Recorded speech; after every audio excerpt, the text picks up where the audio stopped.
The attack-trained military dog had already put 2 people in the hospital that week.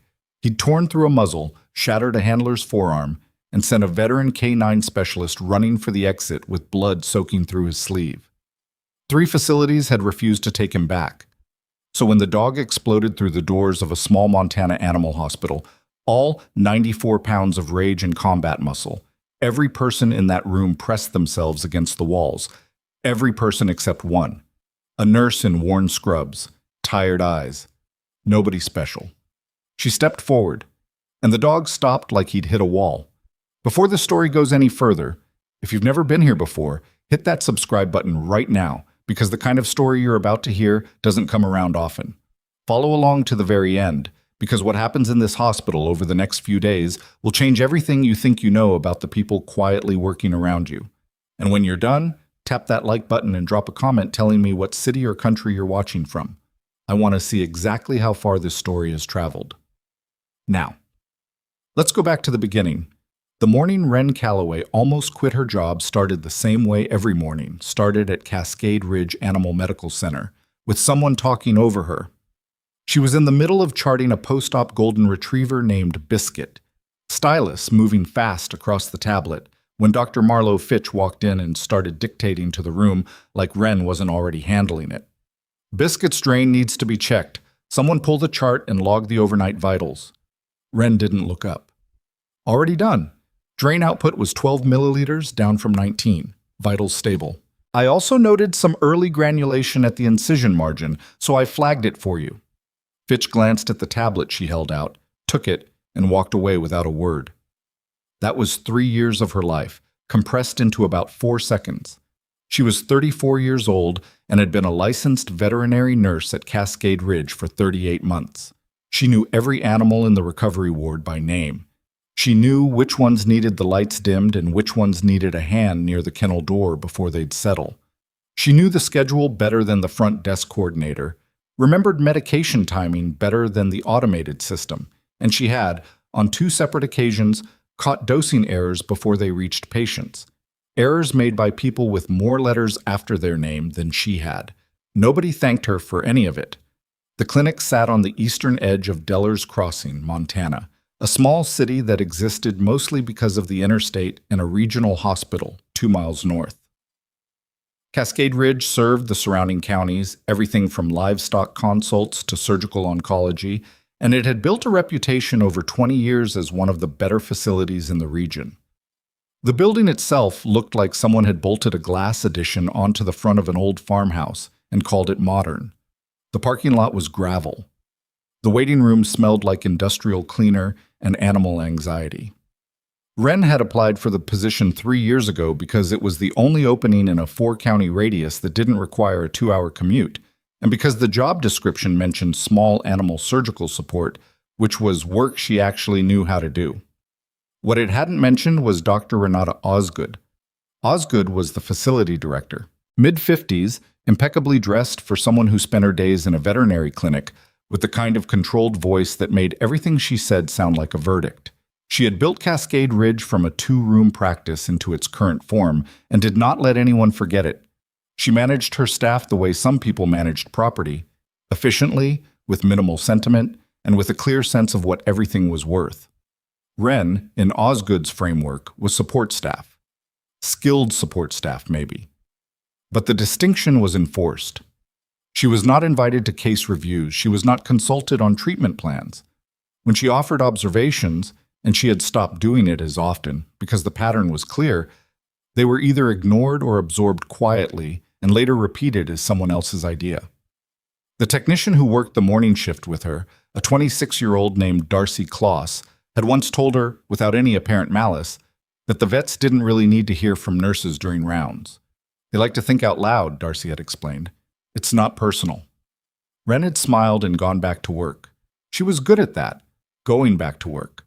She had been good at a lot of things for a long time that nobody knew about. The call came in at 7:52 a.m., 11 minutes after she logged Biscuit's morning vitals. The woman at the front desk, a part-timer named Gail, who was still learning the intake system, put the call on hold twice before she figured out how to transfer it. Wren watched this happen from across the room and said nothing. Eventually, the call landed on the main clinic line, and Osgood took it in her office. Whatever was said in that conversation happened behind a closed door.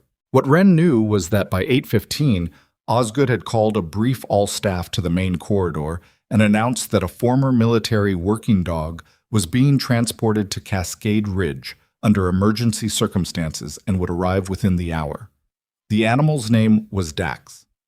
He was a Belgian Malinois, 9 years old, retired from active service approximately 14 months earlier, and had been exhibiting escalating aggression behaviors since separation from duty. He's been seen by 2 specialists, Osgood said, scanning the small group in front of her. Both assessments came back inconclusive. His current handler is a retired Army Master Sergeant named Borden Rake, who is driving up from Millard County right now. She paused. I want everyone to understand that this animal has a bite history. Recent. If you are not directly assigned to his intake, you stay clear. She looked at Wren when she said that last part. Not at Darcy, not at the 2 vet techs standing beside the drug cabinet, at Wren. The message was very clear. Wren went back to the recovery ward. She checked on Biscuit again. She updated the chart on a 3-year-old tabby named Marlowe, who was recovering from bladder surgery. She replaced a fluid bag on a border collie named Hank, who was post-splenectomy and still woozy from anesthesia. She did all of this while part of her brain stayed on what Osgood had said: escalating aggression, bite history, 2 inconclusive assessments, and ran through the information the way she had trained herself not to do anymore. At 9:04, she heard the truck. She wasn't near a window, but she heard the engine cut in the parking lot, and then she heard the door of the truck, and then she heard Borden Rake's voice before she ever saw him. Give him space, don't move fast, and for the love of everything, don't look directly at him. He was saying it to Gail, who had come to the front entrance with a clipboard, which she immediately pressed against her chest like a shield when Dax stepped through the automatic doors. Wren had paused in the hallway leading from recovery to the main corridor. She had a clear line of sight. The dog was big. Even for a Malinois, he was big. Dense through the chest, carrying more muscle than the breed typically held, with a coat that had the kind of worn-in quality you saw in working animals that had spent years in conditions their bodies weren't designed for. His eyes moved constantly. Not the nervous scanning of an anxious dog, the calculated sweep of a trained one. Borden Rake came in behind him. He was maybe 60, built like someone who had spent decades doing physical work and hadn't stopped, with a close-cropped gray beard and the particular stillness that some veterans carried the way other people carried tension. He held the lead loosely, which Wren noticed immediately. Not because he was careless, because he knew that holding it tight would be the wrong signal. Fitch came out from the surgical corridor, gloved and confident, which was his default setting. He crouched slightly, too fast, too low, and extended a hand toward Dax with the kind of easy authority he used on golden retrievers and family pets. Dax's reaction was instantaneous. Not a lunge. Worse than a lunge. He dropped into what Wren recognized as a combat-alerting posture, weight forward, spine low, head perfectly still, and produced a sound that wasn't quite a growl. It was deeper than that, steadier. The kind of sound that said he wasn't reacting out of fear or confusion. He was deciding. Fitch stood up very fast and took 2 steps back. Okay, he said. Okay, yeah. Rake didn't look at him. He kept his eyes on Dax and spoke quietly. Easy, buddy, easy. Dax's gaze moved off Fitch and settled on the middle distance, but the posture didn't change. The deciding was still happening. That was when Osgood came in from her office, took one look at the scene and said, "Let's get him into exam room 2 and we'll start with a visual assessment." Rake looked at her with the patience of someone who had heard this plan before. He won't go into a room with anyone he doesn't know. He nearly put the last specialist through a wall. We'll use a muzzle and... He's been through 3 muzzles, Rake said. Not angry, just factual. The 4th one, he got off in about 90 seconds and held it in his mouth like a trophy. Silence. Wren walked forward. She didn't make a decision to do it. She was moving before she consciously formed the thought, the way certain kinds of training eventually lived in the body instead of the mind. She came around the corner from the recovery hallway with a small towel in one hand, She'd been using it to wipe down Hank's IV line, and she didn't change her pace or her posture or anything about the way she was moving. She angled slightly to the left of Dax rather than directly toward him. She dropped her eye contact to the middle ground between them, not the floor, not his face, the space where neither signal could be misread. And she kept walking. Calloway. Osgood's voice had a warning in it. Wren didn't stop. Dax turned his head toward her. The combat posture held for another moment, then something shifted in it. A fraction of a degree, barely visible unless you knew what to look for. His weight redistributed. The sound stopped. She stopped about 6 feet away and crouched slowly, putting herself below his eye level, and just waited. The dog looked at her for a long moment. Then he took one step forward. Behind her, she heard Gale exhale like she'd been holding it since the truck pulled up. Rake said nothing.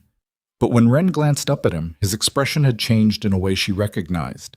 The recalibration that happened when someone saw something they hadn't expected and needed a moment to process what it meant. Dax moved toward her by another step, then stopped and sniffed the air in the direction of her hand. She turned her palm up.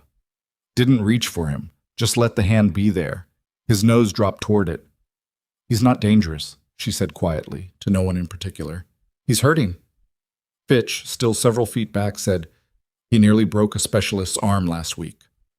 "Animals in pain hurt people," she said. "That's different from dangerous." She watched Dax's breathing, the way he was distributing his weight on his rear legs, the slight hesitation on his left side every time he shifted. "He's protecting something on his left hip. The aggression is a pain response." Rake looked at her sharply. "What did you say?" When he was in that posture a minute ago, he wasn't putting full weight on his back left. He shifted when Dr. Fitch moved toward him, because a threat response makes him load that side faster, and it hurts. She kept her voice low and even. "How long has he been moving like this?" Rake was quiet for a moment. 6, 7 months, maybe longer. "I thought it was the transition. Some dogs don't do well when they leave service." "Can I look at him?" He watched her for a moment.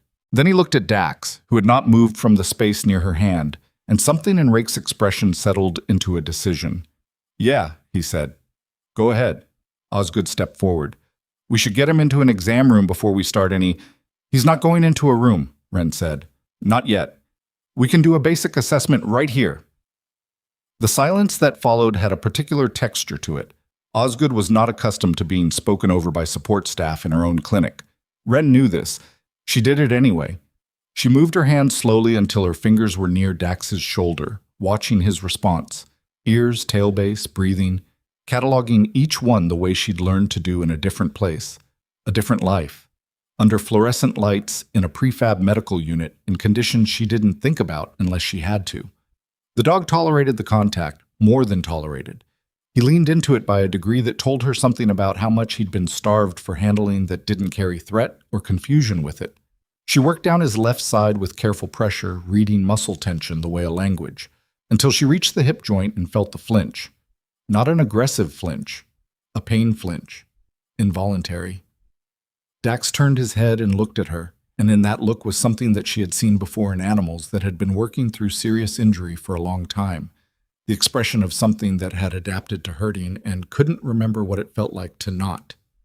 "He needs imaging," she said, standing slowly. "Full pelvic series, both obliques. I think there's structural damage in the left hip joint that's been present for a significant amount of time." Fitch made a sound that wasn't quite a laugh. "A nurse is calling for imaging now? I'm flagging a clinical observation," she said, "for the doctor to evaluate." She turned and looked at Osgood directly. Not defiant, just clear. "He's in chronic pain, Dr. Osgood. If that's been misread as aggression by 2 specialists, that's a problem worth fixing." Osgood held her gaze for a moment. "Room 3, she said finally. "Fitch, you're on imaging. Get him set up." A pause, barely perceptible. "Calloway can assist." It wasn't a compliment. It was a way to keep the dog cooperative, and everyone in the room knew it. But Wren accepted it the way she accepted most things here, without comment, without performance, with the small, private awareness that things often looked like one thing on the surface and were something else underneath. She looked at Dax. He looked back at her. She picked up the towel she'd set on the floor and walked toward room 3, and the dog fell into step beside her like she'd been his person all along. Rake followed a few steps behind. He hadn't said anything since she started the assessment, and he didn't say anything now, but as they turned the corner into the exam corridor, he spoke quietly, just to her. "Where did you learn to do that?" "Do what?" "Read a dog like that. In about 4 minutes." She kept walking. "I've been around dogs." It wasn't a lie. It just wasn't the truth either, and she'd gotten good over the years at the distance between them. The imaging took the better part of an hour, most of which was negotiating Dax through the process in stages. He tolerated the table if Wren kept one hand on him. He wouldn't tolerate being restrained, so they didn't try. Rake stayed in the room, which helped. Fitch did the technical work with the compressed efficiency of someone who didn't want to admit that the logistics of this had gone smoother than he'd expected. When the images loaded on the diagnostic workstation, Fitch was the first one to see them. He was quiet for a moment that went on slightly too long. Osgood came in and looked over his shoulder. She was quiet too. Wren waited. "That's a fracture," Fitch said finally. His voice had lost its default confidence entirely. That's not new. The bone remodeling around it, the callus formation, that injury is months old, maybe longer." 14 months, Rake said from across the room. His voice was very controlled. "He's been like this since he retired." "This wasn't picked up in his separation physical?" Osgood asked. "He was cleared." The words sat in the room like something dropped. Osgood straightened. Fitch pulled up the images side by side and studied them in a way that had shifted from clinical to something closer to disbelief. Wren looked at the scan and felt the thing she always worked to keep very still inside her start to move. This wasn't incompetence. Separation physicals didn't miss fractures this significant by accident. The remodeling pattern meant Dax had been walking on this injury for over a year. The imaging would have shown it. Any imaging would have shown it, which meant either it hadn't been done or it had been done and the results had been recorded incorrectly. She didn't say any of this. She stood with her hand on Dax's back, feeling the steady rise and fall of his breathing, and she filed it. Rake's phone rang. He looked at the screen. Something crossed his face. Not surprise exactly. More like a door opening that he'd been watching for a long time. He stepped into the hallway to take the call, and Wren could hear his voice through the partially open door, low and controlled, saying yes 3 times and then going silent for a long stretch. When he came back in, he stood in the doorway for a moment before he looked at her. "That was someone from the DoD Criminal Investigative Division," he said. "They're looking into a series of military K-9 medical clearance records." A pause. "They asked me who examined Dax today." Fitch and Osgood both turned toward Rake. Rake kept looking at Wren. "I told them a nurse named Wren Calloway, and the woman on the phone went very quiet and asked me to spell it." The room held still. Wren's expression didn't change, but her hand on Dax's back tightened just slightly, and the dog turned his head and looked up at her, reading something in that small shift that the humans in the room hadn't noticed yet. Because she had known, from the moment she saw those scans, that this wasn't just a misdiagnosis. She had seen records like this before. She had reported them once, a long time ago, in a place that no longer existed officially, and what happened after had cost her more than she'd ever told anyone.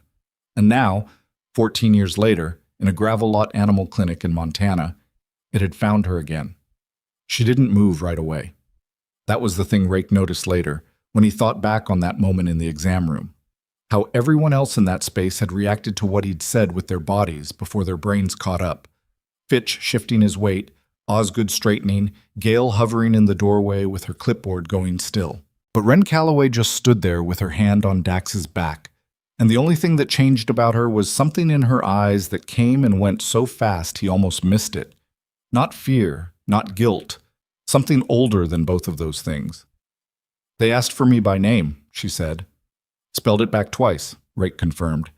"Asked me to confirm you were still at this location." Osgood stepped in from the side the way she always did when she felt the shape of a situation shifting without her input.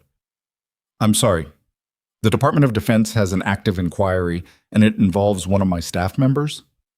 "Apparently," Rake said. He kept his eyes on Wren. Wren moved her hand off Dax slowly and straightened. Did they say when they were coming? Didn't say they were coming. Said they'd be in contact. He paused. That was 8 minutes ago. She nodded once, then looked at the scan still up on the workstation. The fracture line was visible even from across the room if you knew what you were looking at. A pale irregularity in the head of the femur that the surrounding bone had tried its best to compensate for over a long time. The compensation was the problem. Healthy bone didn't remodel like that. Healthy bone didn't have to. He needs a surgical consult, she said. Today, not next week. The longer that hip carries uneven load, the more the compensating structures degrade. She looked at Osgood. If you want a referral, I can pull together the imaging summary. If you want to handle it in-house, Dr. Fitch should loop in an orthopedic specialist before he does anything else. Fitch opened his mouth. She's right, Rake said, and Fitch closed it again. Osgood looked between the three of them with the expression of someone recalibrating a situation that had moved faster than she'd planned for. Fitch, she said finally, get Dr. Pruitt on the phone. She's contracted with us through the specialty network. A pause that had something deliberate in it. Calloway, I'll need you to document your observations formally before you leave today. Full clinical note, time-stamped. It was the closest Renata Osgood had come, in Wren's experience, to acknowledging that the observations were worth documenting. She didn't make it into more than it was. Of course, Wren said. She spent the next 20 minutes with Dax while Fitch made calls and Osgood disappeared back into her office. Rake sat in the corner of the exam room on a low stool, arms resting on his knees, watching the dog the way you watch something you'd been worried about for a long time, and were only now starting to let yourself believe might be okay. He didn't ask her more questions, which she appreciated. She wasn't ready to answer the ones that were actually forming behind his eyes. Dax had settled. That was the word for it. Settled, not calmed, because calmed implied the agitation had been external and removed, and what had actually happened was more internal than that.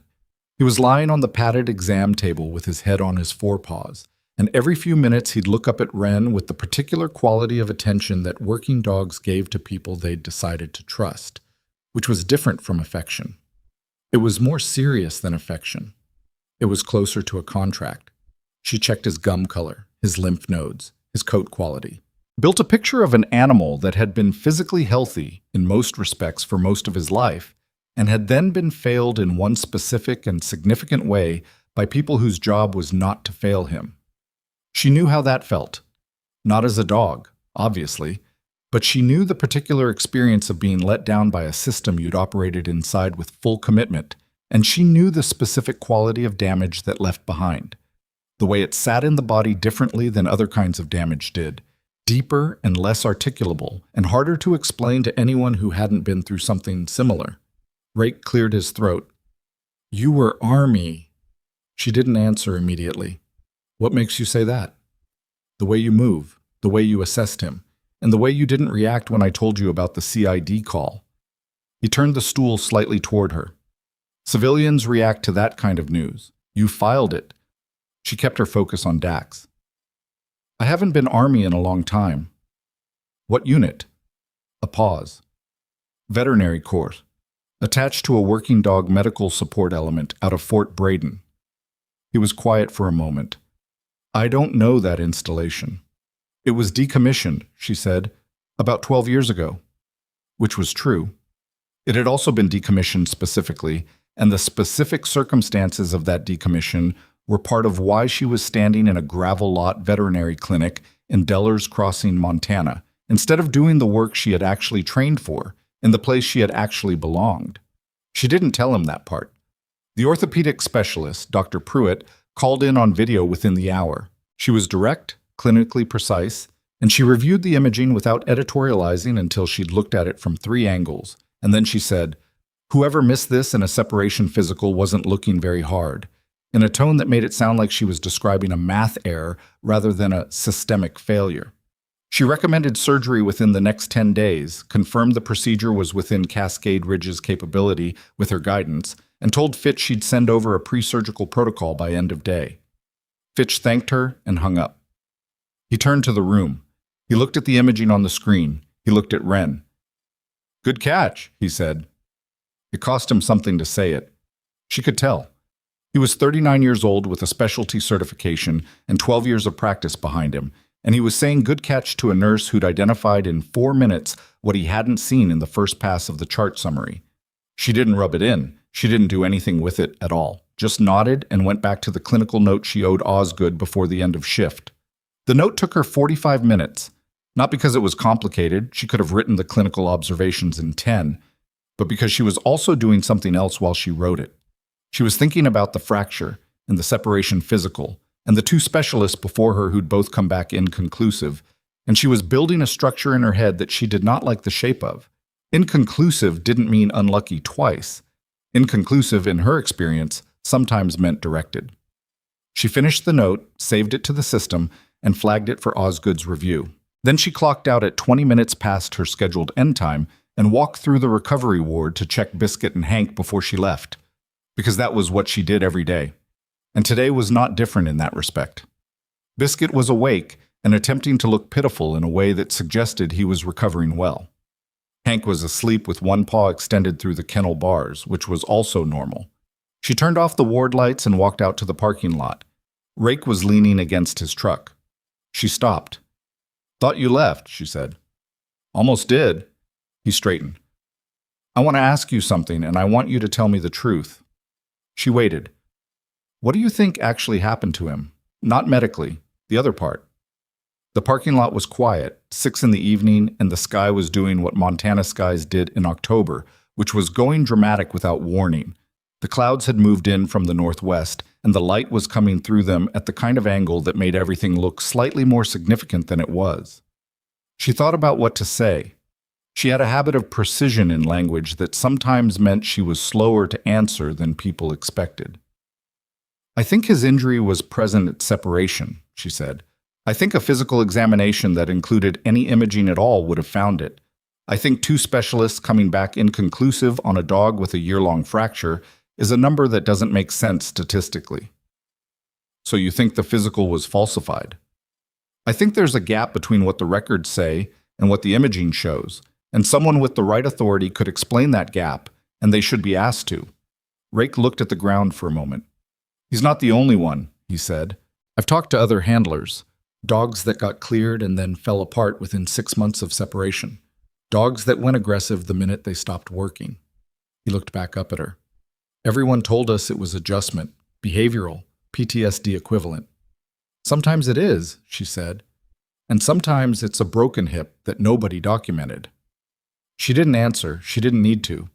He nodded slowly, like he was confirming something he'd already more or less decided.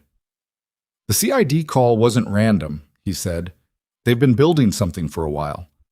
I know one of the investigators peripherally. We served in adjacent units 8 years back. She's methodical. If she asked for you by name, she already has your file." That information moved through Wren with a cold precision. She had not told anyone at Cascade Ridge anything about her separation from service. Her personnel file listed her military history as veterinary support, which was accurate, and her separation as voluntary, which was technically accurate in the way that things that are forced can still be technically classified as voluntary if the paperwork is done right. If someone at CID had her file, her real file, not the sanitized version, then they already knew more about her than she had disclosed to anyone in Deller's Crossing. She thanked Rake for bringing Dax in. He told her to take care of herself in the specific way that people say it when they mean something more than a pleasantry. She got in her car and drove the 11 minutes to her apartment above the dry cleaning shop on Terrace Street and sat in her car in the parking alley for a while before she went upstairs. Inside, she made coffee she didn't drink and sat at her kitchen table in the dark for a while. The apartment was small and clean in the way that spaces become when the person living in them has learned to keep what matters close and everything else minimal. One bookshelf, a table with 2 chairs, one of which had a box of files on it that she moved to the floor whenever she had company, which wasn't often. She looked at the box. She'd been moving it to the floor for 3 years. She got up, poured the coffee down the drain, and opened the box. The files inside were not digital. She had specifically never digitized them.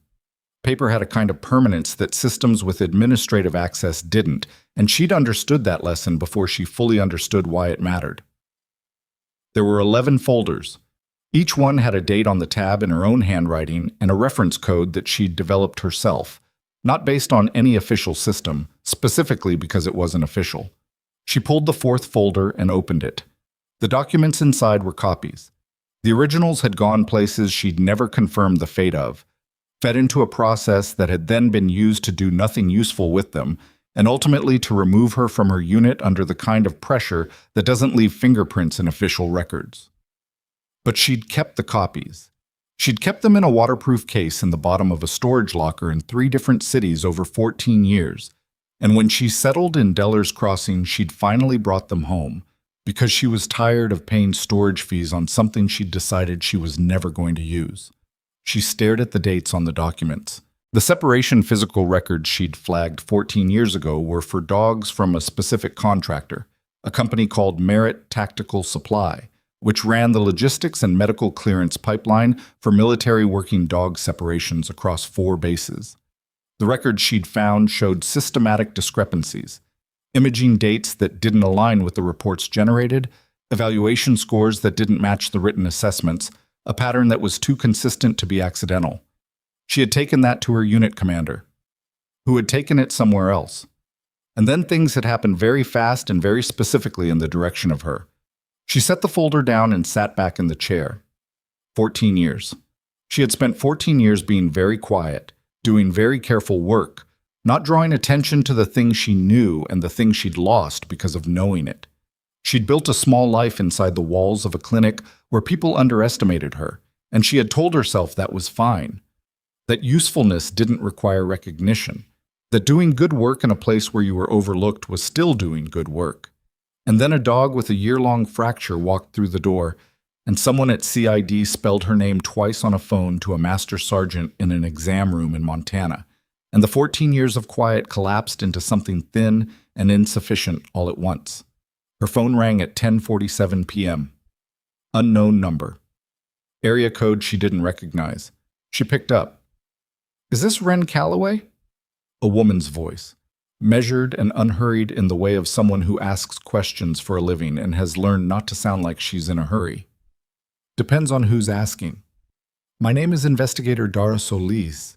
I'm with the Defense Criminal Investigative Service out of the Regional Field Office in Billings." A brief pause. "I've been working a case involving military working dog clearance records for about 16 months. Your name came up in our source documentation approximately 4 months ago." Ren was quiet. "I'd like to talk to you," Solis said. "In person, at your convenience, though I'd appreciate sooner rather than later. We're at a point in the investigation where the information you may have could matter significantly to the timeline." "What information do you think I have?" "Documentation," Solis said. "Specifically, copies of internal evaluation records from Merit Tactical Supply's K9 medical clearance operation dated between 9 and 15 years ago." A pause that was not accidental. "We know you saw the discrepancies. We know you reported them. We know what happened after." The kitchen was very quiet. Somewhere outside, a car went past on Terrace Street. "How do you know what happened after?" Ren asked. "Because 3 other people in your unit from that period have given us statements in the last 8 months, Solis said. "And because the officer who handled your separation paperwork gave us a statement 6 weeks ago that included information he'd been sitting on for a long time." A pause. "He's cooperating." Ren set her free hand flat on the table. "What's the scope of what you're looking at?" she asked. 11 bases over 9 years. Approximately 240 K9 separations that we believe involved falsified medical clearance documentation. Dozens of animals that went into civilian adoption or handler ownership with undiagnosed or undisclosed injuries. The investigator's voice was steady and careful. "At least 31 documented aggression incidents post-separation that we believe were pain-related misdiagnoses. Several of those animals were euthanized." Ren closed her eyes for a moment, opened them. "And Merit Tactical Supply is still operating." "Under a different subsidiary name," Solis said. "But yes, they still hold 3 active DoD contracts." The thing that had been still inside Ren for 14 years was not still anymore. "I have documentation," she said. "I know. Copies, paper, dated and reference coded." "I know that too."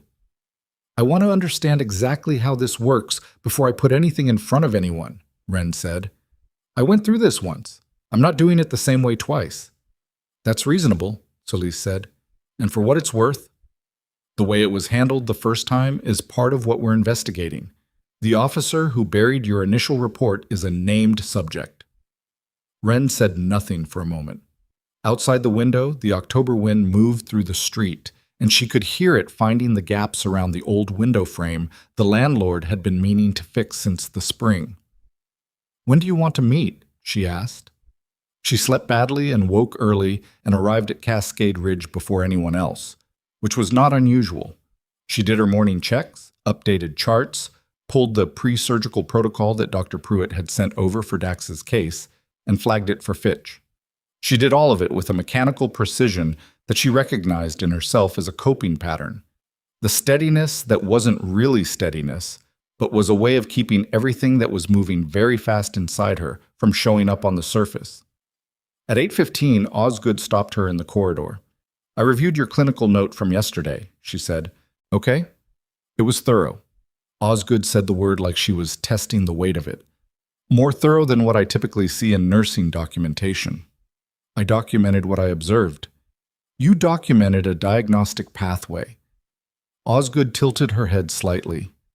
That's different, Calloway. You're not supposed to be. I flagged a clinical observation for physician review, Wren said. Dr. Fitch followed up, and Dr. Pruitt confirmed the finding. The note reflects what I saw, not what I diagnosed. There's a distinction. Osgood looked at her for a moment with the particular expression she got when a conversation wasn't going the way she'd mapped it. I'm not criticizing the note, she said finally. What are you doing? A pause. I'm trying to figure out what I don't know about you. Wren held the folder with Pruitt's protocol in it against her side.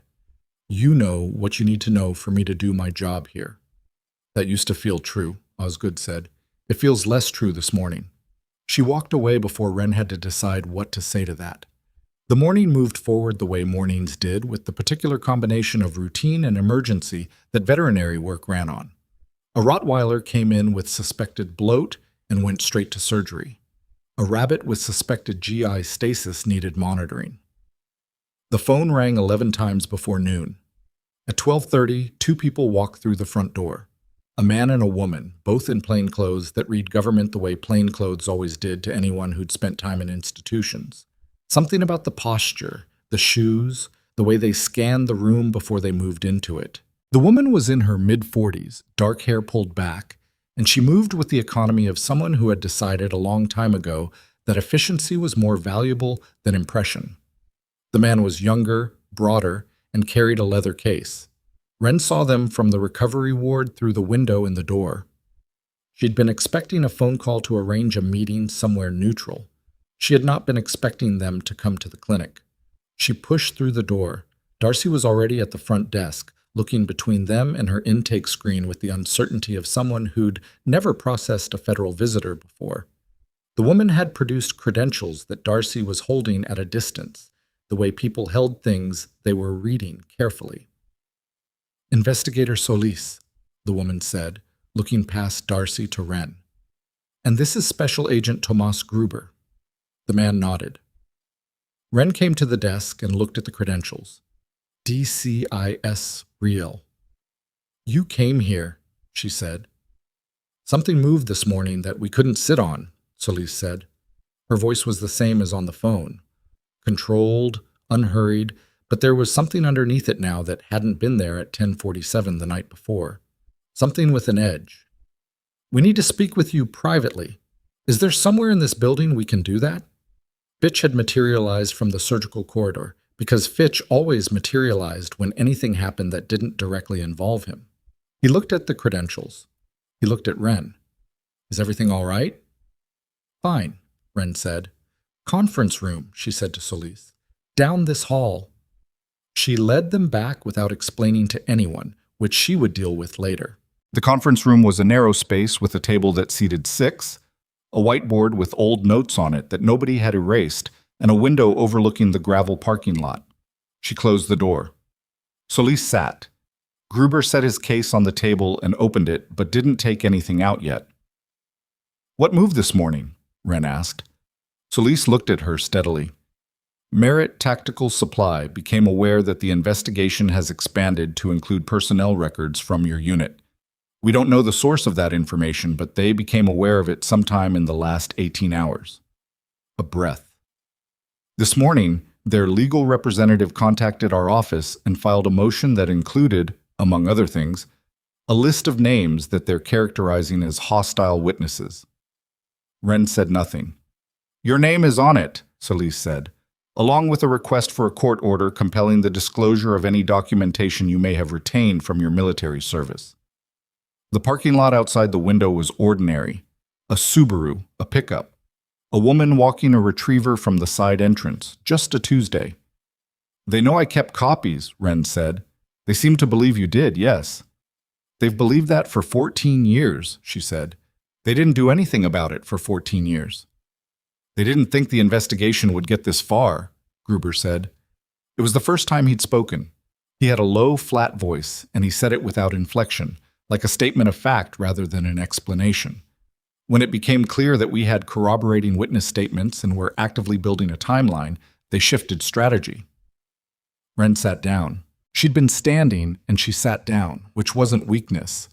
It was the decision to think rather than react, to slow the next 30 seconds down to the pace at which good decisions got made. If they file that motion and it goes through, she said, what happens to my documentation?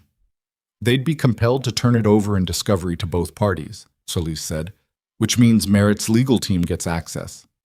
Which means they know what I have before trial. Yes. She looked at the table. She looked at the whiteboard with the old notes on it. Someone had written restock suture 30 and drawn an arrow to it and never erased it. She looked at Solis. If I give you the documentation voluntarily, she said, before that motion goes through, what does that look like? Solis leaned forward slightly. It goes into evidence under our chain of custody. Merit's legal team still gets access in discovery, but the framing is entirely different. You're a cooperating witness providing evidence to an active investigation, not a named hostile witness compelled to disclose. And me. You're protected under the Federal Whistleblower Protection Act, Solis said. The retaliation you experienced when you originally reported this has already been flagged. That's a separate but parallel action. Wren exhaled slowly through her nose. 14 years. 11 folders. A box she'd been moving to the floor whenever she had company. I need to make a phone call, she said. I want to speak to an attorney before anything is formally transferred. She looked at Solis. I'm not trying to slow this down. I know, Solis said. Take the time you need. She paused. But Calloway, we think you should know something else. The motion they filed this morning named you, but it also named Dax. She said it carefully, watching Wren's face. Specifically, they've requested an injunction to prevent any surgical intervention on the animal until the court rules on the evidentiary status of the imaging produced here yesterday. The argument is that the imaging constitutes evidence in a contested claim. The meaning of that settled over Wren with a specific, cold clarity. They weren't just trying to control the documentation. They were trying to stop the surgery. They were trying to keep the fracture from being fixed because a dog living with a documented year-long injury was useful to them in a way that a dog recovering from successful surgery was not. She stood up. Where's Rake? She said. Rake was in the waiting room.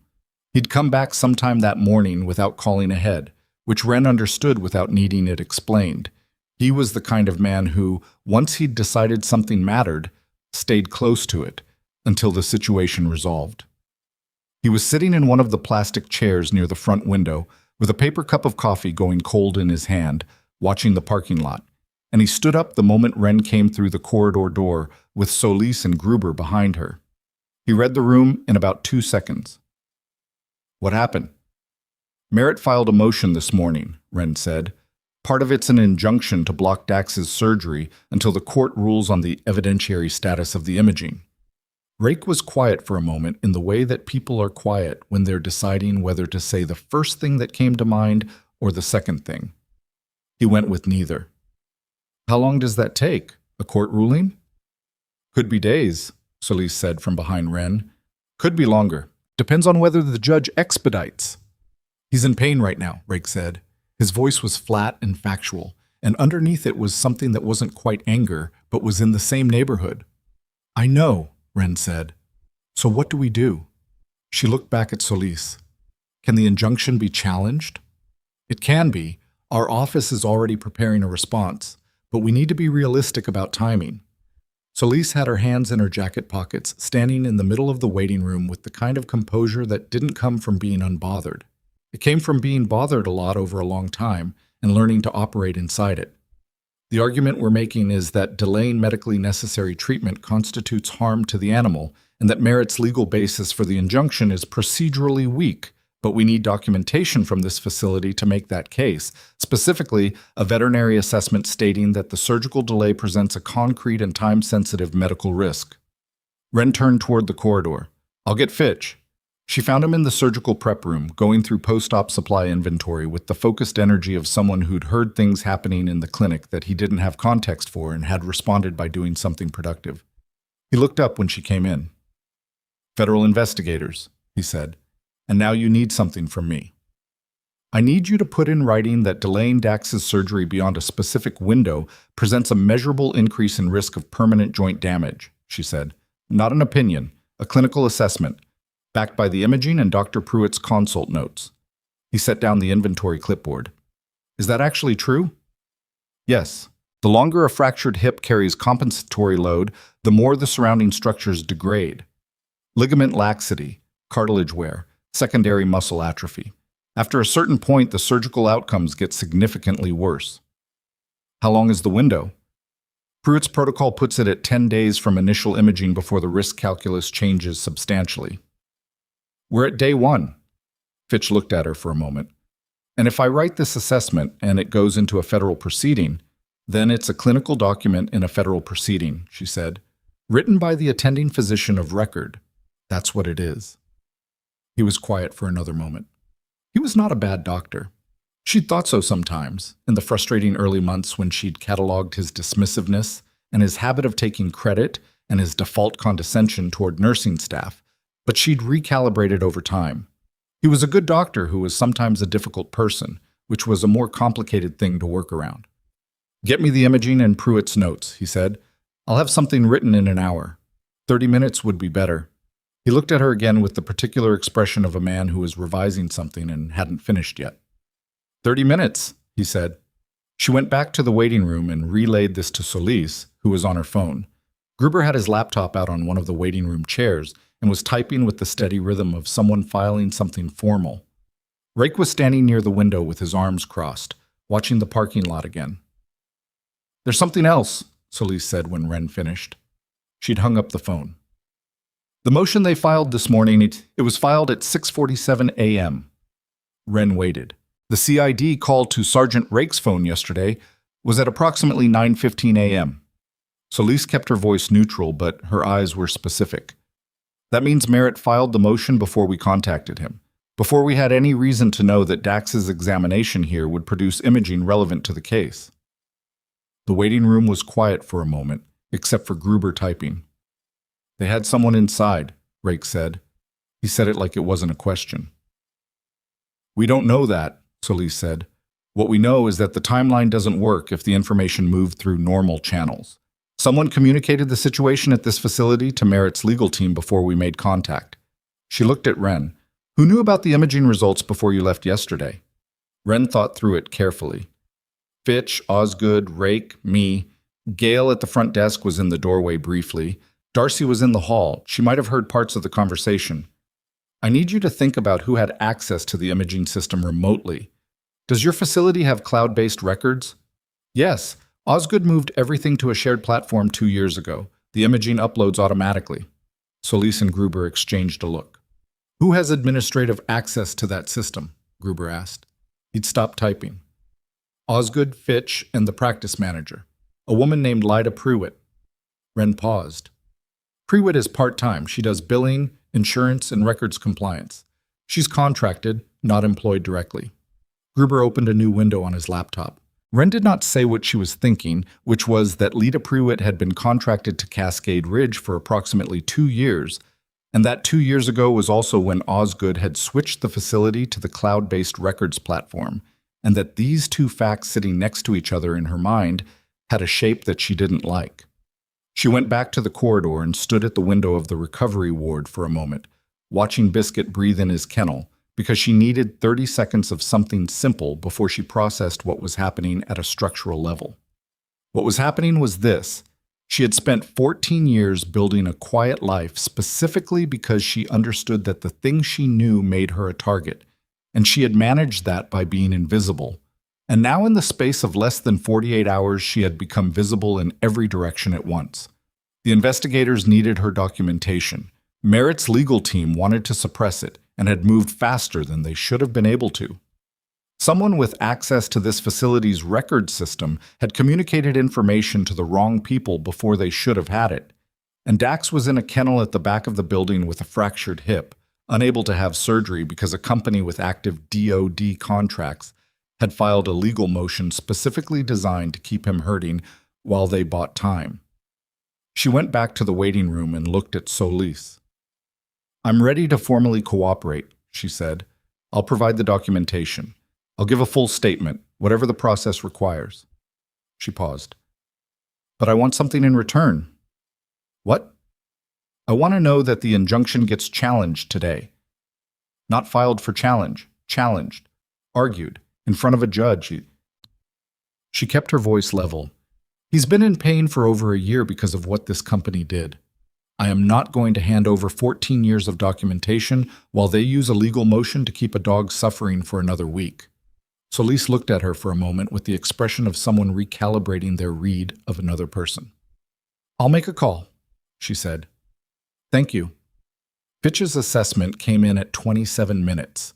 He'd written it in the dry, precise language of a clinical document, and it said clearly and without editorializing that surgical delay beyond 8 days from initial imaging carried a statistically significant increase in the risk of irreversible joint degradation, and that the animal's current pain presentation indicated active and ongoing harm.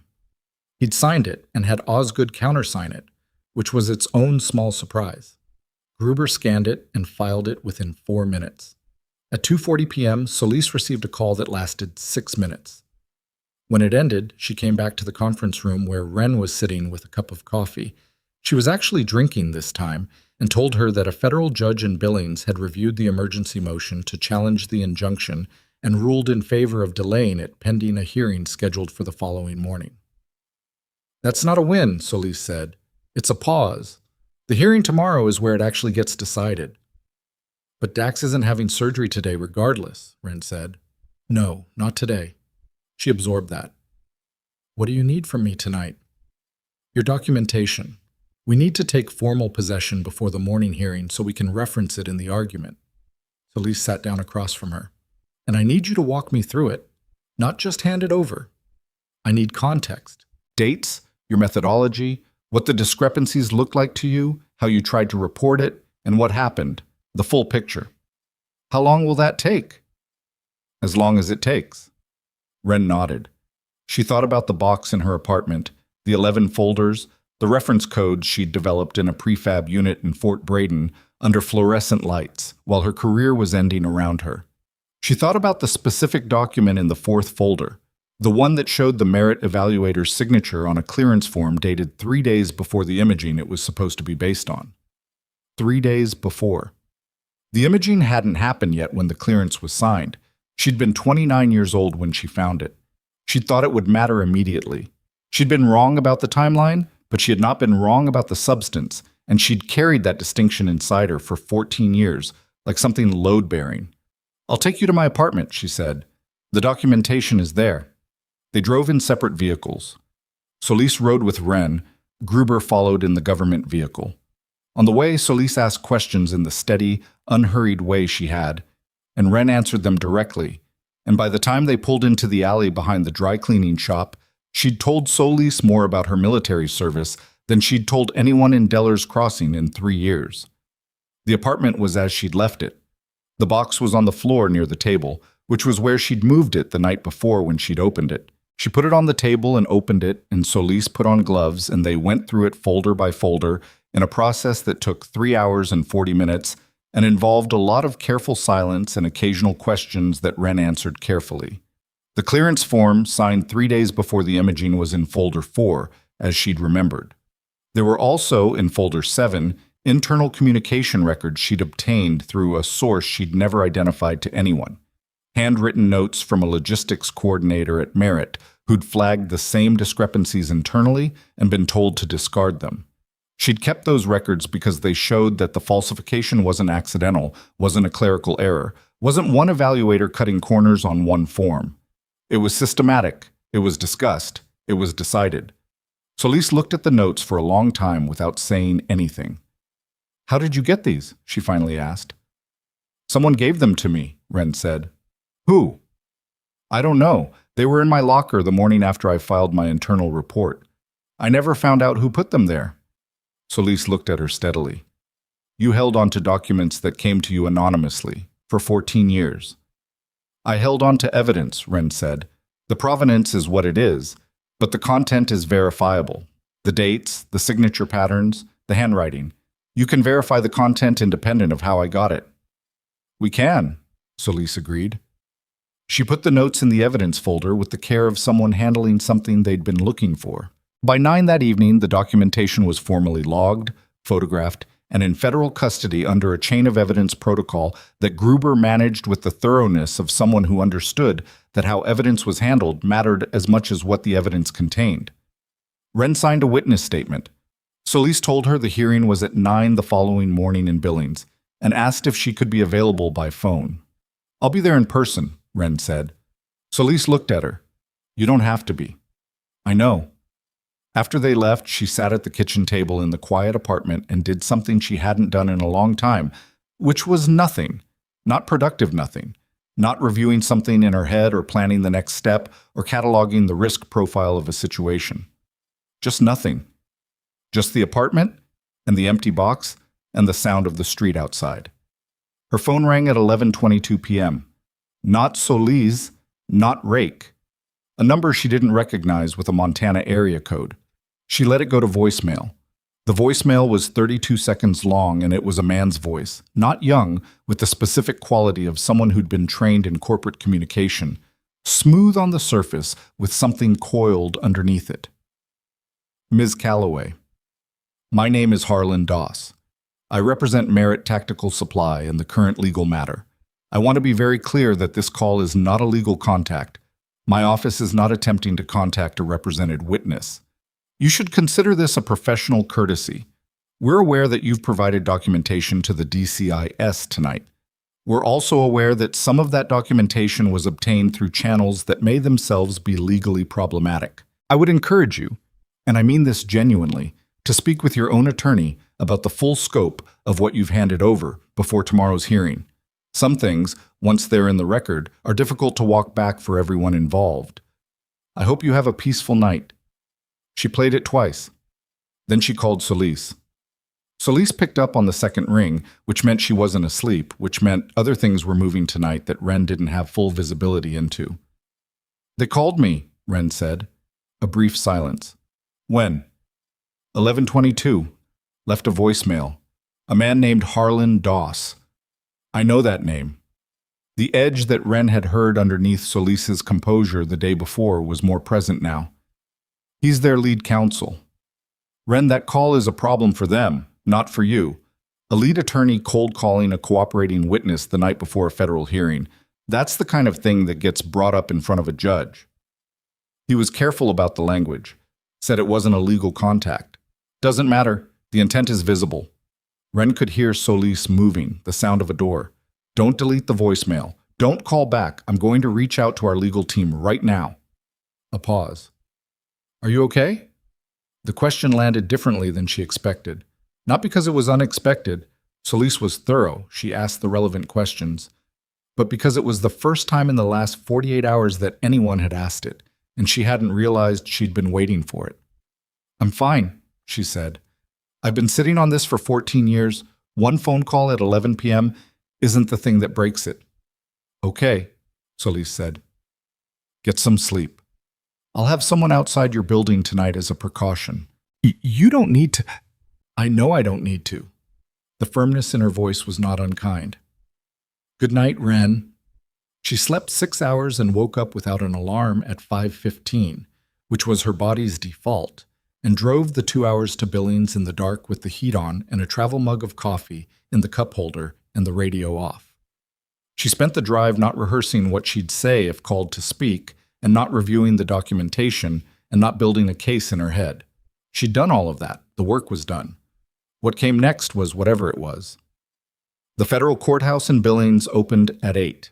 She was there at 7:40, sitting in her car in the lot, watching the building fill with people whose days were structured around exactly this kind of thing. Rake pulled in at 7:50. She hadn't told him the hearing was today.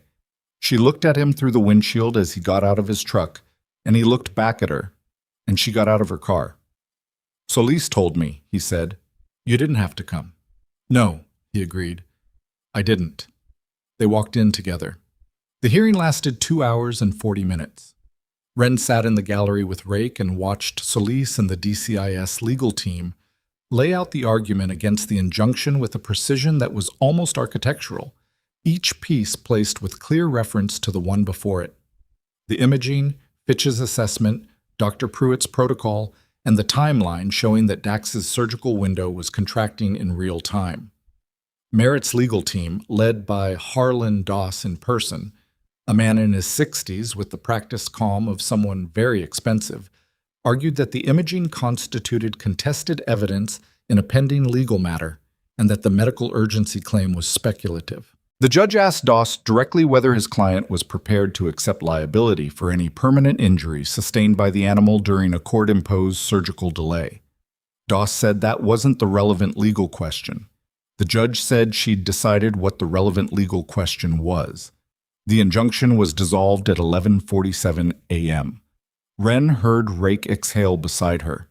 She kept her face still because the hearing wasn't over. The judge had additional procedural instructions to issue, and she needed to hear all of them. What she heard in the last 4 minutes of the session was not what she'd expected. The judge looked up from her notes and addressed the room in the dry, measured tone of someone who had been on the bench long enough to find most things unsurprising, but who occasionally encountered something that still landed. The court notes that the motion filed by Merritt Tactical Supply at 6:47 a.m.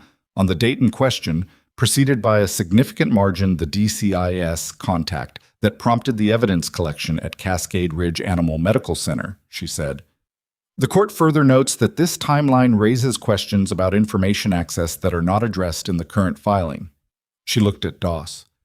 The court is referring this specific timeline discrepancy to the DCIS for separate review as a potential obstruction of justice matter. Doss's composure held. Just. Wren watched his face and saw the specific quality of stillness that came over it. The stillness of someone who had just had a calculation revised significantly and was running new numbers. She knew what the new numbers meant for him. What it meant was that whoever had accessed the Cascade Ridge record system and fed information to Merritt's legal team had just become the subject of a federal obstruction inquiry. What it meant was that the voicemail Harlan Doss had left on her phone the previous night was about to be part of a separate filing that Solis was already constructing. And what it meant most immediately, most specifically, was that Dax's surgery was scheduled. Wren's phone buzzed in her pocket. She looked at it under the edge of the gallery railing. A text from Osgood. 4 words. Pruitt is standing by. She started to type a response and then stopped, because a second text came in immediately after the first, and this one wasn't from Osgood. It was from a number she didn't have saved. Montana area code. Different from the one Doss had called from. It said, "You think this is over.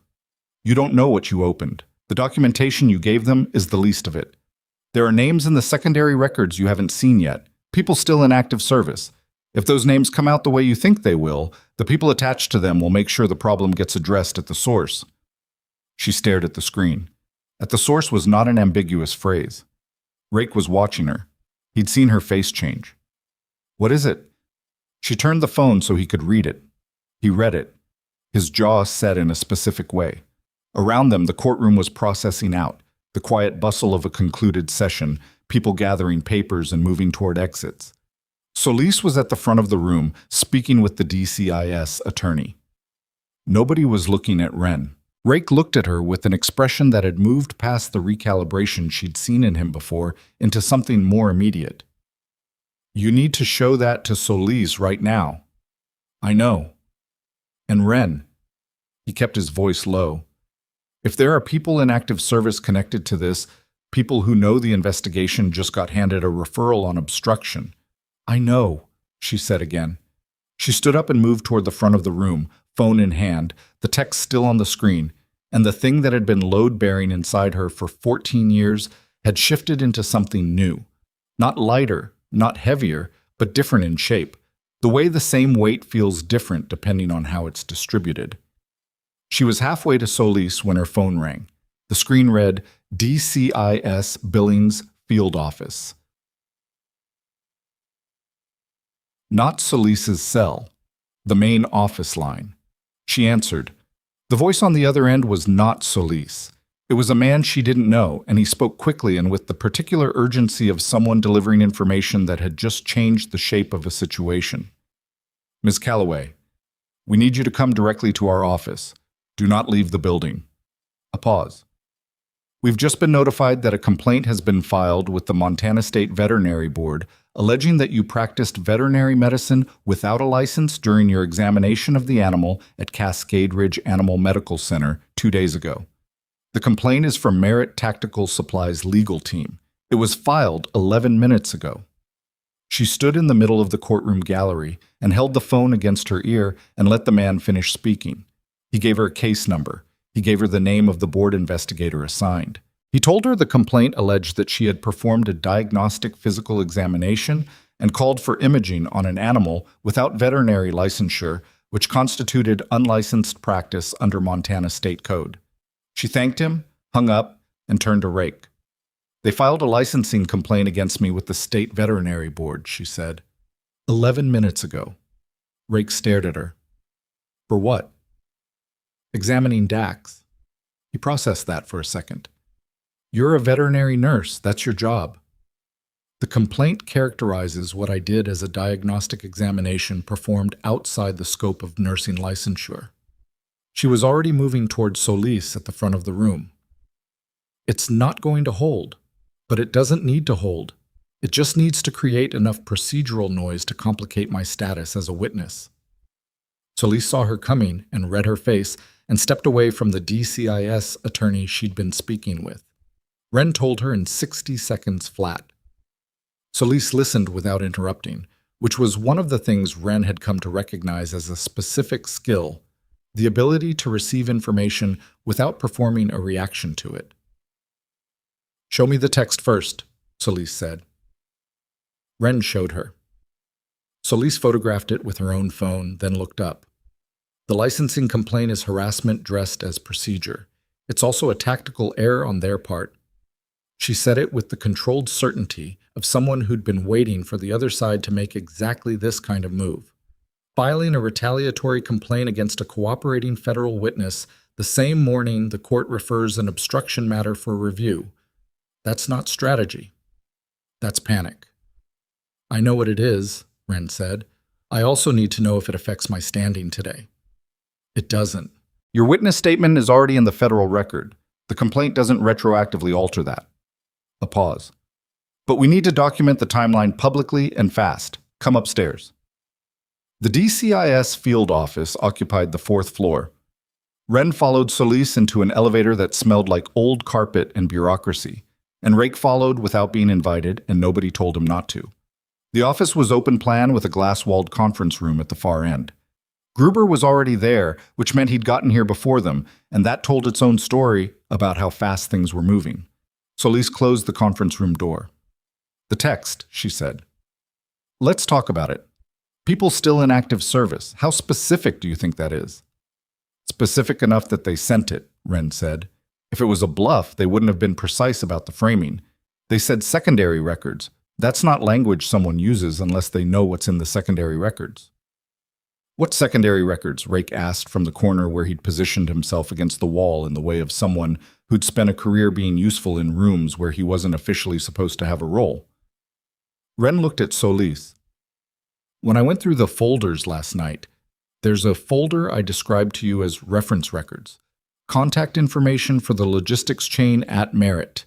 Names, roles, dates. Solis nodded slowly. Some of those names had ranks attached. Military ranks, people who were inside the clearance approval chain. Wren kept her voice even. I didn't know at the time how current any of them were. I was 29 and I just found the core documents and the annotated notes, and those were what I focused on. But if some of those people are still in active service, Gruber said, and the investigation reaches them, they have more to lose than Merit does, Wren finished. Merit loses contracts and pays fines. Active duty personnel face courts-martial. The room was quiet for a moment. The threat in the text, Rake said quietly. The problem gets addressed at the source. They're saying they'll go after her. They're saying they'll try, Solis said. She reached for her phone. I'm escalating this to our supervising agent right now. The text, the voicemail, the licensing complaint, and the timeline on this morning's obstruction referral, that's a pattern of coordinated witness intimidation, and I want it in front of our SA before noon. She looked at Wren. You're not going back to Deller's Crossing alone today. I need to get back to the clinic, Wren said. Dax's surgery is being handled by Fitch and Pruitt, who are both capable of doing it without you present. Wren looked at her. I know they're capable. That's not why I need to be there. Solis held her gaze for a moment. Something in it softened by a degree. Get through the next 2 hours here, she said. Then we'll get you back. The next 2 hours were procedural and exhausting in the specific way of things that mattered enormously, but moved very slowly.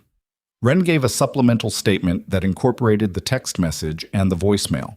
She sat across from a supervising agent named Darrell Vance, no relation, he confirmed dryly, to anyone named in the case, and answered questions about the secondary records with the care of someone who understood that precision here was not optional. Gruber cross-referenced dates.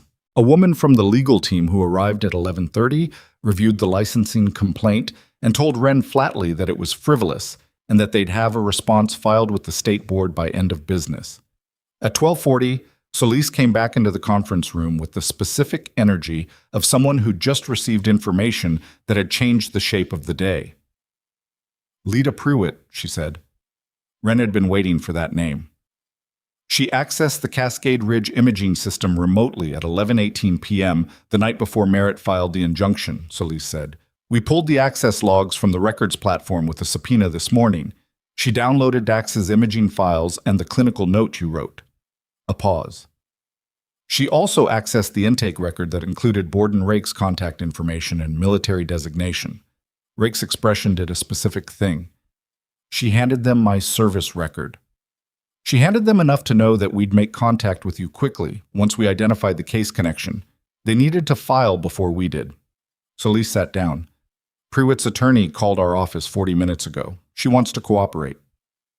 The thing about a case built patiently over 16 months, Wren was learning, was that when it started to move, it moved in multiple directions simultaneously, and the only way to track it was to stop trying to see the whole thing at once and focus on the piece directly in front of you. The piece directly in front of her right now was Osgood's text from that morning. Pruitt is standing by. She looked at the time. 1:15. Can I go? She asked. Solis looked at her for a moment, then at Rake. He's driving you. It wasn't a question. Yes, Rake said. The drive back to Deller's Crossing took 2 hours. They didn't talk much in the first hour, which suited Wren and seemed to suit Rake. He drove the way he did everything. Economically, without wasted motion, paying attention to the road with the quality of someone who'd spent time in places where inattention had real consequences. The Montana landscape came at them, wide and indifferent, the kind of country that didn't adjust itself to human urgency. Somewhere past the halfway mark, Rake said, When this is done, what do you do? She looked out the window. I go back to work. At Cascade Ridge. If Osgood still wants me there. She will, he said. She'd be an idiot not to. Wren didn't answer. She was thinking about the surgery, about Dax on an operating table in a room she wasn't in, and about whether the compensation patterns in the surrounding muscle would complicate the procedure, and about whether Fitch would remember to account for the secondary atrophy in his post-op pain management protocol. She had written a note about it and attached it to the surgical file that morning before she left. She didn't know if he'd read it. "He's going to be okay," Rake said. She looked at him. "The dog," he said. "He's going to be okay." "I know," she said. She didn't know. But she'd learned a long time ago that some things you said because they were true, and some things you said because the alternative was to sit in the not knowing, and sitting in the not knowing had a cost that wasn't always worth paying. They pulled into Cascade Ridge's gravel parking lot at 3:48. The lot had two vehicles in it that didn't belong to staff, a dark sedan and a white SUV with government plates, which was not something she'd been expecting. She got out of the truck. Osgood was standing at the front entrance. Her posture had something in it that Wren had never seen there before. Not quite uncertainty, but the adjacent thing, the awareness of a situation that had moved beyond the boundaries she typically controlled. "They've been here since 2, Osgood said. 2 people from the DOD Inspector General's office." Wren stopped. "IG, not CID. Different office. They said they're here in coordination with the DCIS investigation, but that their scope is broader." Osgood paused. "They asked for the full clinic records for the last 2 years. Everything, patient files, staff records, contracts, system access logs." Wren looked at the building, then back at Osgood. "Prewitt," Osgood said.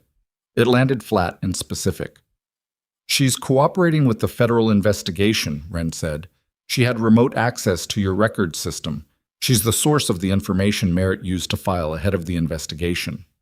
Osgood absorbed this in the controlled way she absorbed most things, but underneath it Wren could see the particular quality of someone reconfiguring their understanding of the last 2 years of their professional life. Prewitt had been here. In the billing system, the records platform, the contracts file, for 2 years. "How long did you know?" Osgood asked. "I didn't know," Wren said. "I suspected a source inside the clinic when Solis told me about the filing timeline. Prewitt made sense as a candidate. I didn't know until today." Osgood looked at her for a moment. "Is Dax? How did the surgery go?" "It went." A breath. Fitch said it was more complex than the imaging suggested. The compensating structures had changed the approach angle. Pruitt walked him through it by video. "He's in recovery." She paused. "He asked for you when he came out of anesthesia. The dog, I mean. He was agitated until Darcy put your jacket, the one you left on the hook, near the kennel." Wren didn't say anything for a moment. "Go see him," Osgood said. "The IG people can wait another 10 minutes. She went through the clinic to the recovery ward. The lights were dimmed the way she kept them for post-surgical patients. Darcy was sitting on a stool near the far kennel writing notes, and looked up when Wren came in with the expression of someone who had been having a very unusual day and was not unhappy to see a familiar face. "He's been pretty settled for the last hour," Darcy said quietly. "But the first 40 minutes after he came out were rough. He kept trying to stand." Wren went to the kennel and crouched. Dax was lying on his side on the padded surface, one rear leg wrapped and the surgical site bandaged. His eyes were open and had the particular unfocused quality of an animal still metabolizing anesthesia, but when she put her hand near the kennel door, he turned his head toward it with the slow deliberateness of something working through fog. She put her fingers through the kennel bars. He moved his nose to them. Not urgent, just confirming. She stayed there for a while. The IG officers were waiting in the conference room when she went back through. A man and a woman, mid-40s both, with the bearing of people accustomed to institutional complexity. They introduced themselves as investigators, Holt and Marin, and they were professional and thorough. And they asked her questions that were slightly different from Solis's questions, oriented more toward the internal military command structure and less toward the contractor relationship. She answered them the same way she'd answered everything for the last 2 days, precisely, without embellishment, with the particular fatigue of someone who had been very accurate for a very long time and was approaching the outer limit of what accuracy cost. At 5:30, Holt set down his pen and looked at her with the expression of someone who had been building a picture for a long time and had just placed the final piece. "Miss Calloway," he said. I want to be direct with you about where we are." He glanced at Marin, who gave a small nod. "The documentation you provided to DCIS this morning, combined with Prewitt's cooperation and the information from the 4 prior witness statements, has given us sufficient basis to move on the active service personnel named in your reference records." A pause. "We're executing that this evening." She heard the word "this evening" and felt it land somewhere specific. "How many?" she asked. 3 individuals currently in active service at the rank of lieutenant colonel and above," he said. "All 3 were involved in the approval chain for Merit's clearance operations. All 3 received financial consideration that we can now document." He paused again. "One of them is currently assigned to the DoD Contracting Oversight Division." The particular quality of that sank in.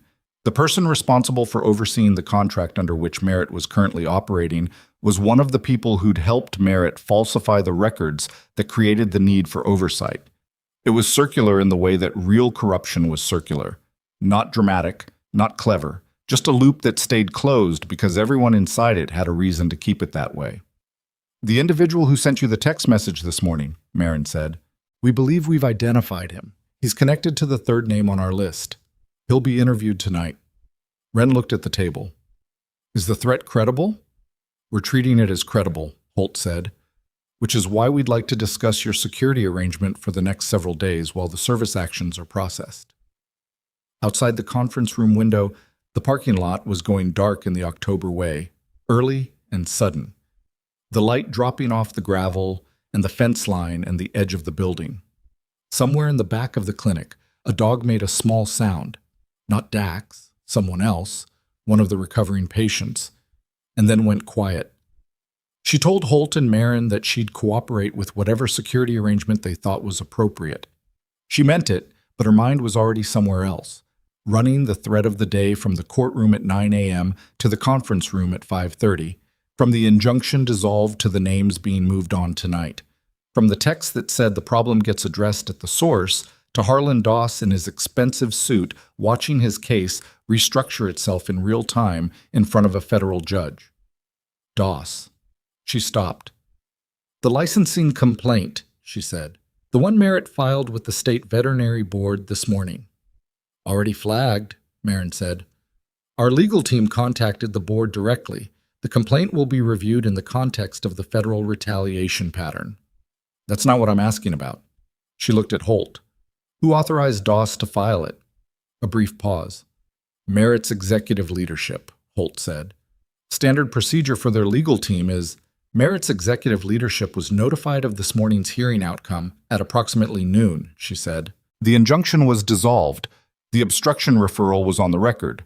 At that point, filing a licensing complaint against me is not a legal strategy. It's a message. It's telling me and anyone watching that they will use whatever mechanism they have access to, regardless of outcome." She looked at him steadily. "Who specifically authorized it? Do you know?" Holt and Marin exchanged a look that lasted about 2 seconds. "We have an idea," Holt said carefully. "Then I want that person to be part of whatever is happening tonight," she said, not as an afterthought, as a named subject. The room was quiet. "Ms. Calloway," Marin said, and her voice had something in it that wasn't quite deference but was adjacent to it. The acknowledgement of someone who had just been reminded that the person they were talking to had been navigating this terrain since before their investigation existed. "That's already our intention." She nodded. She went back to the recovery ward at 6 and sat with Dax while the clinic closed around her, the staff filtering out, the lights going low in the back rooms, the particular quiet of a veterinary facility after hours settling in over everything. Darcy offered to stay. Wren told her to go home. Rake found her there at 6:45. He'd been somewhere in the building. She'd heard him talking with Osgood earlier, a low conversation she hadn't been able to make out, and he came and sat on the floor next to the kennel with his back against the wall and didn't say anything, which was fine. Dax's breathing had the deep evenness of an animal finally not managing pain. Wren watched his side rise and fall. At 7:12, Solis called. "Holt briefed me," she said. "I want you to hear this directly from me. The first of the 3 service actions is complete. Lieutenant Colonel Greaves was taken into custody at Fort Millard at 18:30 hours. Wren's hand tightened on the phone. The second is in process, Solis continued. The third is expected before midnight. A pause. Harlan Doss surrendered his representation of Merit Tactical Supply at 5 p.m. today. Their remaining legal team has contacted our office indicating that Merit's executive board is prepared to discuss a formal cooperation agreement. The loop was opening. She leaned her head back against the kennel and felt the cold of the metal bars against her skull and looked at the ceiling. There's one more thing, Solis said. Her voice had shifted, not harder, but more careful. When we processed the secondary records from your folder 7, the handwritten notes from the internal merit coordinator, our forensic document team has been working on them since last night. A pause with real weight in it. They identified the handwriting. Wren waited. The notes were written by a logistics coordinator named Sable Trent, Solis said. She left Merit 9 years ago. She's been living in Portland under a different name. Another pause. She's been waiting for someone to find those notes for 9 years, Wren. She wants to testify. The recovery ward was very quiet. Rake was watching her from the floor without asking what was being said, reading enough from her face to know that whatever it was significant, and giving her the space to be inside it for a moment before anything else was required. She reached through the kennel bars and put her hand near Dax's face, and he shifted his nose toward her without waking, the way animals did with people they'd decided were safe. Tell her, Wren said, that she won't have to wait anymore. She hung up. She sat there in the quiet for another moment, and then her phone buzzed with a news alert from the Billings Regional News Service, a headline that had gone up in the last 4 minutes. Federal investigation. 3 U.S. Army officers arrested in military K-9 medical fraud scheme, Montana clinic nurse at center of 14-year evidence trail. She stared at the screen. The recovery ward was still. Dax breathed. The headline sat there in the blue light of her phone, and beneath it, in the preview text, she could already see her name. Her name. In a headline. After 14 years of being the person nobody looked at twice. She put the phone face down on the floor. And then it buzzed again. Not a news alert this time. Not Solis. Not a number she didn't recognize. It was Osgood. A text. 4 words, the same number as the one that morning about Pruitt standing by. 4 words, but different. We need to talk. She looked at the 4 words for a moment, then put the phone in her pocket and stood up. Rake watched her from the floor. Osgood? Yeah. You want company? No, she said, then, stay with him? He looked at Dax. Already planned on it. She found Osgood in her office at the front of the building with the desk lamp on and the overhead lights off, which was not how Osgood typically worked. She was a woman who liked full illumination. The lamp made the room smaller, more honest somehow, stripped of the institutional quality that fluorescent light gave everything. She looked up when Wren appeared in the doorway. Close the door, she said. Wren did. She didn't sit down immediately. She stood near the door and waited because she'd learned over 3 years that Osgood worked through things in a specific sequence, and interrupting the sequence usually made it take longer. I've been sitting here for an hour, Osgood said, trying to figure out what to say to you. You don't have to say anything. I do, actually. Osgood looked at the desk, then back up. Pruitt was in my billing system for 2 years. She had access to every patient record, every staff file, every imaging upload. I brought her in because she came with good references, and I needed someone part-time who knew records compliance. A pause. I didn't vet her properly. I should have, and I didn't. Wren waited. She was placed, Osgood said. The IG people explained it to me this afternoon. Merit ran a quiet operation. They identified veterinary facilities that had relationships with military working dog handlers or K-9 programs, and they placed contractors in administrative roles. Nothing obvious, nothing that would trigger a background check, just people in the right seats with the right access, watching for anything that might surface. She stopped. She was watching for you specifically. Your name was in their files from 14 years ago. The moment Rake brought Dax in, she flagged it. The shape of that was almost architectural in its completeness. They'd been waiting for years for the thing she'd reported to come back around. And when it had, they'd known about it before she'd even made it to her car in the parking lot. I owe you an apology, Osgood said. The words came out with some difficulty, not because she didn't mean them, but because she was a woman who'd built her professional identity around being correct and being wrong in this particular way. Wrong about Pruitt, wrong about Wren, wrong in directions that had compounded against the same person, was a specific kind of reckoning. Not just for Pruitt, for the 3 years before Pruitt. Wren looked at her. I ran this clinic like a hierarchy because I built it, and because hierarchies are efficient, Osgood said. And I slotted you where I thought you fit, and I didn't look past that. She said it evenly, not dramatically, which made it land harder than drama would have. You flagged 2 dosing errors in your first 18 months. You caught Dax's injury in 4 minutes. You kept documentation for 14 years that is apparently central to a federal prosecution. A breath. I treated you like support staff. I am support staff, Wren said. That's not what I mean, and you know it. The lamp made a small sound, the kind old fixtures made when they'd been on too long. Outside the window, the parking lot was fully dark now, the government vehicles still there, a light on in the main corridor from someone doing something that needed doing. I don't need you to reframe what I do here, Wren said. I do good work. I've always done good work. The title didn't change that. No, Osgood said, but I did. I changed how visible that work was. I changed whose ideas got credit, and whose observations went into the chart, and whose name went on the case summary. She looked at Wren directly. I'm telling you that I was wrong about that, not as a formality, because it's true. Wren stood with it for a moment. The honest thing, the human thing, the thing she hadn't let herself feel in the controlled management of the last 48 hours, was that it mattered.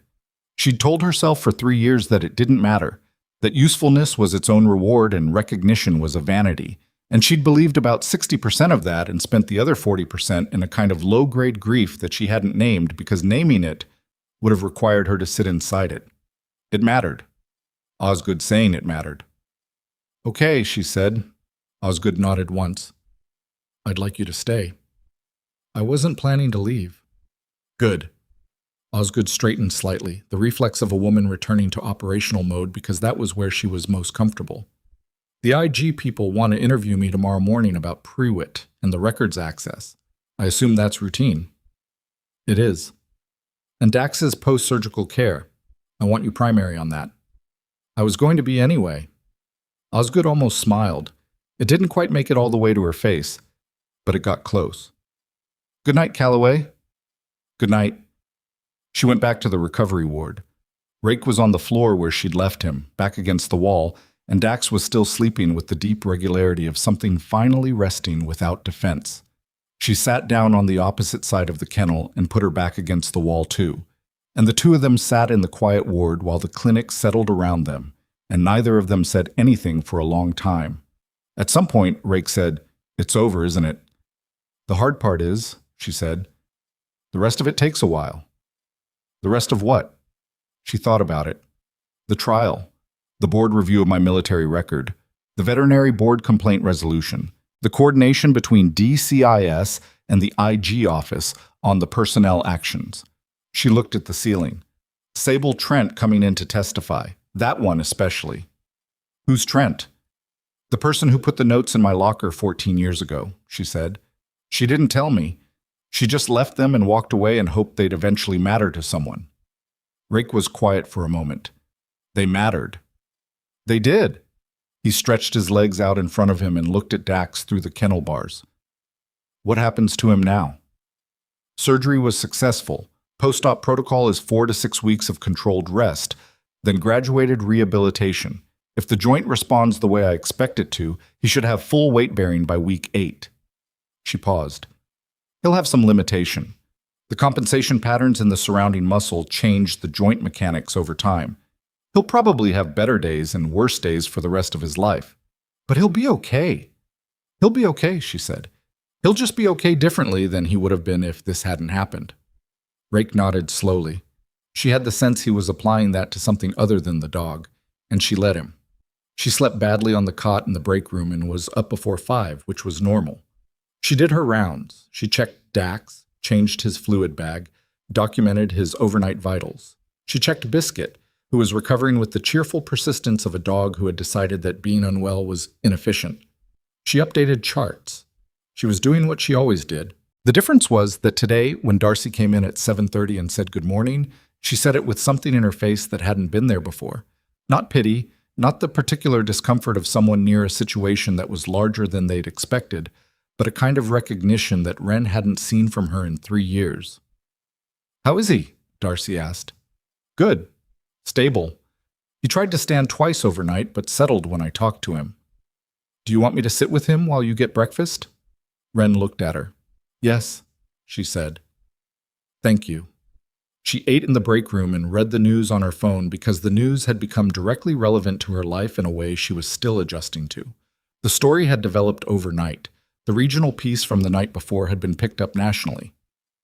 3 Army officers, a 9-year fraud scheme, a DoD contracting company that had held active contracts through 2 administrations. The details were accurate in the broad strokes and somewhat compressed in the specifics, the way news stories were, but the shape of it was right. Merit Tactical Supply had issued a statement through their new legal team at 11 p.m. that said, without saying it directly, that the executive board was cooperating with federal investigators and that certain personnel decisions had been made regarding the individuals named in the criminal complaint. It was the statement of an organization trying to survive by narrowing itself, cutting away the compromised parts in the hope that the core held. Harlan Doss's name appeared in 2 of the articles, not as a subject, not yet, but as the attorney who had withdrawn from the case and whose withdrawal had been noted by the DCIS as consistent with the timeline of witness intimidation efforts. His name being in the articles was its own consequence. In his profession, the association was expensive even without charges. The licensing complaint was addressed in a brief paragraph in one of the pieces. The Montana State Veterinary Board had issued a statement saying the complaint had been reviewed on an expedited basis at the request of federal authorities and dismissed as without merit. The statement noted that the nursing activities described in the complaint fell within the established scope of veterinary nursing practice, and that the complaint appeared to have been filed in bad faith. Filed in bad faith. In a formal board statement, she put her phone down and drank her coffee. 3 weeks later, Wren sat in a conference room in a federal building in Helena and gave a recorded testimony that lasted 4 hours and 20 minutes. She answered every question with the precision she'd been building toward for 14 years, and when it was done, she sat in her car in the parking lot for a little while, not because she was overwhelmed, but because she needed the transition. The space between the room where she'd said everything and the world where she'd go back to saying nothing more than she had to. Solis knocked on her window. She rolled it down. "That's the last one," Solis said. "Your part, anyway. The prosecution team takes it from here." "When does it go to trial?" 8 to 14 months, probably. These things don't move fast." She paused. "You'll be called as a witness. We'll prepare you for that when the time comes." Wren nodded. "Your military record," Solis said. "The formal review board met last week. I wanted to wait until I had the final documentation before I told you." She reached into the bag she was carrying and produced an envelope. "Your separation has been reclassified. The Army's review board found that your exit from service in the relevant period constituted retaliatory separation in violation of the whistleblower protection provisions applicable to military personnel. Your record has been amended." She held out the envelope. "It's official." Wren took it. She looked at it without opening it for a moment. The envelope was ordinary. Government issue, slightly heavy with however many pages were inside. It looked like paperwork. It looked like nothing in particular. It was 14 years of being wrong that was now officially documented as wrong by the institution that had done it. She opened it. She read the first page. The language was formal and procedural and used the word reclassified, and the phrase in recognition of improper separation, and her name appeared 3 times. She read it through to the end, and then she set it on her lap and looked out the windshield at the parking lot. "Thank you," she said. "Don't thank me," Solis said. "You kept the documentation for 14 years. That's the thing that did this." Wren looked at her. "Someone put documents in my locker 14 years ago without identifying themselves. I kept them. That's 2 people. 2 people and 14 years of not giving up, Solis said. Don't undercount your part in it. She drove back to Deller's Crossing in the late afternoon light. Dax's rehabilitation had been progressing for 3 weeks, and he was bearing weight on the repaired hip with the careful deliberateness of an animal learning to trust a part of himself again. He had good days and days where the joint was stiff and the weather seemed to bother it, and on those days he was irritable and particular, which Wren considered a healthy sign. An animal that had stopped reacting to pain had given up on something. Dax hadn't given up on anything. Rake had been coming every few days. He and Dax did short walks in the property behind the clinic, 10 minutes at first, then 15, then 20. The dog's gait improving in increments that were visible if you were paying attention and invisible if you weren't. She was always paying attention. She was also, quietly, doing something she hadn't planned to do until Fitch brought it up in passing and then immediately walked it back like he hadn't meant to say it. He'd been watching her manage Dax's post-operative care with the same focused energy she brought to everything, and he'd said, almost to himself, "You should have a license." She'd looked at him. "I mean, formally," he said. "There are bridge programs for people with your background, accelerated DVM pathways for candidates with significant veterinary medical experience and prior advanced training." He'd said it to the middle distance, not quite to her, in the manner of a man depositing information and retreating from the deposit. "I'm just saying, in terms of what you could be doing." She hadn't said anything, but she'd looked up the programs that evening. She'd looked up 3 of them. One was in state. One was a hybrid format that could be managed while working. She'd read the admissions requirements and compared them to her own history, her training, her experience, the years she'd spent doing this work at a level that the formal title hadn't kept pace with. She hadn't applied yet, but she'd printed out the application. The application was on her kitchen table on the evening Rake called her. "He's ready to go home," Rake said. She'd been expecting this call for a week. "I know. I wanted to ask you something first, before I come get him." A pause. "He's going to need ongoing care, the joint, the rehab, monitoring." He said the next part with the precision of someone who'd thought it through before speaking. "I'd like that to be you, not as a referral, you specifically, however that works logistically." She looked at the application on the table. "It works," she said. He was quiet for a moment. "You doing okay with everything?" "I'm doing the work," she said. "That's the same as okay for me." "Yeah," he said. "I think I knew that." He came the next morning. Dax had been walked and fed, and his surgical site had been examined for the final formal post-op check, which Wren documented with the same thoroughness she brought to everything. And the documentation was thorough because that was who she was, not because anyone was watching. When Rake came through the front door, Dax was in the main corridor with Wren, and the dog heard the door and turned his head, and something in his whole body changed. Not the combat alerting posture of 3 weeks ago, not the controlled aggression of an animal managing constant pain. Something looser than that. Something that was, in its own animal way, relief. He walked toward Rake with the slight hitch in his gait that he'd probably always have now, and Rake crouched down and put both hands on the dog's face and didn't say anything, and the dog pressed his forehead into Rake's hands and stayed there. Wren watched from the corridor doorway. Fitch came and stood beside her. He'd been doing that more lately, appearing adjacent to situations rather than positioning himself at the center of them. She thought it might be the best version of him that he had access to. It wasn't perfect. Neither was she. "Good outcome," he said quietly. "Good enough outcome," she said. "He'll have limitation." "Most of us do." She looked at him. He looked at the dog and the man in the lobby. "The application," he said, "for the bridge program. Did you—" "I printed it." "That's a start." It was.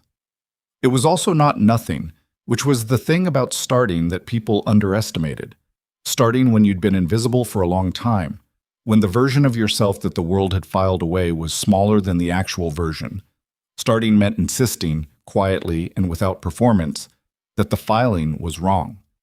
That the smaller version was never the whole picture. That the work you'd been doing in the margins was real work, the same as any other work, and that the space it had been done in didn't diminish it. She'd reported a corruption and been erased. She'd gone to ground and done quiet work for 14 years and waited because waiting was what was available. She'd walked toward a military dog in a parking lot crisis because her body knew what to do, even when her career didn't give her permission to do it. She'd kept 11 folders in a box that she moved to the floor whenever she had company, not because she was certain they'd matter, but because she was certain they were true. The truth didn't expire. That was the thing she'd learned and relearned and paid for and carried. It didn't get weaker while it waited. It didn't become less true because nobody was looking at it. It just waited the same way she did, until the right door opened or the right dog walked in or the right investigator spelled her name twice on a phone. Rake stood up. He looked at her across the lobby. "Thank you," he said. It was simple and he meant it without decoration. She nodded. "Bring him back in 10 days for the follow-up." "We'll be here." He clipped the lead to Dax's harness. The dog moved with him toward the door, and at the threshold Dax paused and turned his head back toward Wren. The same look he'd given her in the exam room 3 weeks ago. The one that was more serious than affection. The contract look. Then he turned and walked out into the October morning with his handler, his gait uneven and permanent and entirely his own, alive in a way he hadn't been when he'd come through that door. She stood in the lobby until the truck pulled out of the gravel parking lot. Then she went back to work. She had charts to update. She had a patient in recovery to check. She had an application on her kitchen table at home that she was going to fill out tonight. Not because the system that had failed her deserved her trust, but because the work deserved her full reach. Because the animals she'd spent her career reading and protecting deserved the most qualified version of her she was capable of becoming. Because being underestimated for a long time did not mean staying small. It meant knowing exactly how much room you'd been denied and deciding, clearly, without anger, with the specific patience of someone who had waited longer than most people could, to take it back. Darcy passed her in the corridor. "Biscuit's asking for you." "He's always asking for something," Wren said. "That's how you know he's healthy." She pushed through the door to the recovery ward. The lights were the right level. The room was clean and quiet and full of living things that needed someone to pay attention. She went to work, and the work was the same as it had always been. And she was not the same as she had always been, and that difference, that specific hard-earned 14 years in the making difference, was hers. Nobody had given it to her. Nobody could take it back.